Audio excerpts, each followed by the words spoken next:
Assalamualaikum warahmatullahi wabarakatuh. Perkenalkan, saya Raya dengan NIM 21072. Di sini saya akan menjelaskan bab 4 tentang profil kepribadian dalam aktivitas olahraga. Di sini ada pengertian, batasan, dan karakteristik kepribadian. Pada awalnya, konsep kepribadian yang dalam bahasa Inggris disebut personality berkembang di kalangan masyarakat awam. Kepribadian saat itu diartikan sebagai tingkah laku yang ditampakkan ke lingkungan sosial. Tingkah laku yang dimaksud berupa kesan mengenai diri yang diinginkan agar dapat ditangkap oleh lingkungan sosial. Dalam perkembangannya, kepribadian menjadi istilah ilmiah dalam ranah kajian psikologi yang pengertiannya berkembang menjadi lebih bersifat internal, sesuatu yang relatif bersifat permanen, menuntun, mengarahkan, dan mengorganisasikan semua aktivitas manusia. Namun begitu sampai sekarang belum ada pengertian kepribadian yang mendapatkan pengakuan luas di lingkungan ahli kepribadian. Masing-masing ahli membuat pengertian sendiri-sendiri sesuai dengan paradigma yang mereka yakini dan fokus analisis dari teori yang mereka kembangkan. Setiap ahli yang mendefinisikan kepribadian akan menonjolkan aspek yang berbeda-beda dan disusun untuk menjadi tantangan masalah yang berbeda pula. Oleh karena itu, usaha untuk membuat sebuah definisi yang lengkap dan bisa mengembangkan berbagai definisi yang ada merupakan usaha yang sangat sulit dan melelahkan. Sebagai gambaran untuk kepentingan pembahasan lebih lanjut, berikut ini akan diuraikan beberapa definisi tentang kepribadian. Berikutnya ada kepribadian adalah suatu totalitas karakteristik individu yang menyebabkan pola-pola yang bersifat menetap dan khas atau unik dalam hal pikiran, perasaan, tingkah laku, sekaligus membedakannya dengan orang lain. Kepribadian memiliki 4 karakteristik pola, yaitu bersifat menetap, bersifat umum, bersifat khusus dan khas, dan bersifat kesatuan.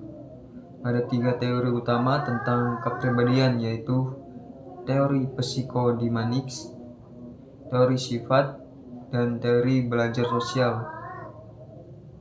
Menurut teori psikodinamik, kepribadian diartikan sebagai sebuah struktur yang memiliki 3 aspek penting, yaitu aspek biologis, aspek psikologis, dan aspek sosiologis. Sedangkan menurut teori belajar sosial, kepribadian adalah sebuah struktur yang memiliki 3 komponen, yaitu komponen sistem diri, regulasi diri, dan efektivitas diri. Adapun teori sifat mengartikan kepribadian sebagai karakteristik umum atau sifat yang dimiliki oleh individu. Kepribadian dipengaruhi oleh faktor genetik atau natural dan lingkungan. Faktor genetik adalah faktor yang berasal dari dalam diri individu, sedangkan faktor lingkungan adalah faktor yang berasal dari luar individu, terdiri atas 4 subjek faktor, yaitu subjek budaya, kelas sosial, keluarga, dan teman sebaya. Kedua faktor tersebut selalu berinteraksi satu sama lain dalam memengaruhi kepribadian. Oleh karena itu, perkembangan kepribadian merupakan sebuah proses interaksi antara faktor keturunan dengan lingkungan. Ada 2 jenis tes psikologis yang umumnya digunakan untuk mengetahui kepribadian, yaitu tes psikometrik dan tes proyektif. Tes psikometrik adalah tes yang struktur dan dirancang untuk mengukur kecerdasan, bakat, dan sifat-sifat kepribadian. Tes proyektif adalah pengukur yang tidak terstruktur dan bersifat subjektif. Tes ini mengukur aspek-aspek perilaku yang tidak disadari dan diperoleh melalui metode kualitatif. Beberapa contoh tes jenis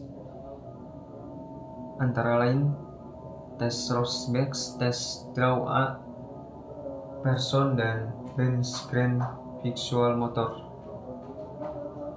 dan lain-lain.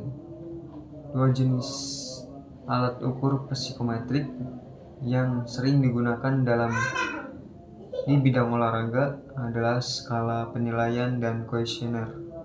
Skala penilaian melibatkan penggunaan seorang penilai atau beberapa orang penilai yang diminta untuk mengobservasi perilaku individu dalam satu atau beberapa situasi.